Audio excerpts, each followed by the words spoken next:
अचार बनाउन ल कति खाउँ अचार त ए ल ऊ त हाम्रो बुहारी फेरि कुटु कुटु काम गर्दैछिन्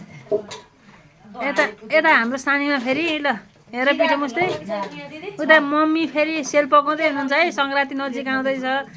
चेलीबेटीहरू फेरि भोकै होलान् कोसेली नपाउलान् भनेर ऊ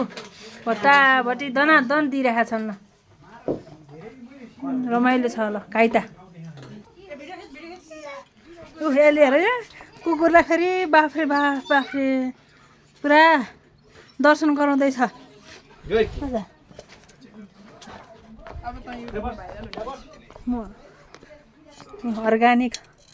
अर्ग्यानिक उखु खाँदैछन् हाम्रो दिदी चाहिँ पुरै हेर ल तास्नेको स्टाइल पनि अच्छा है मुखले टोकेर कराक कराक तास्थे अरूले त बिन्दादिले त जेस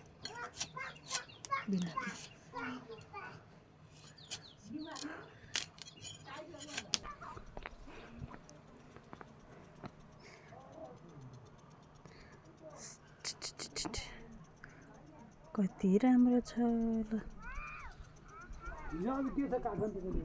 हेरौँ आज हेटौँडा जाने बाटो हो त्यो चाहिँ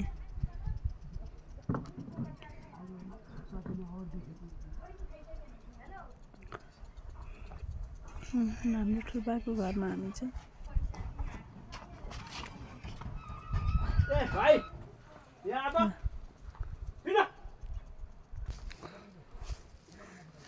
कति राम्रो पाहाड हो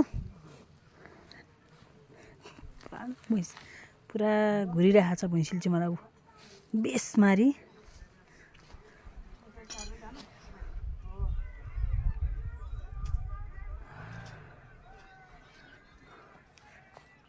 कस्तो आनन्दको छ ल एउटा चाहिँ मस्त सुतिरहेको छ हाम्रो भदैनी मेरो भदैनी मेरो भदा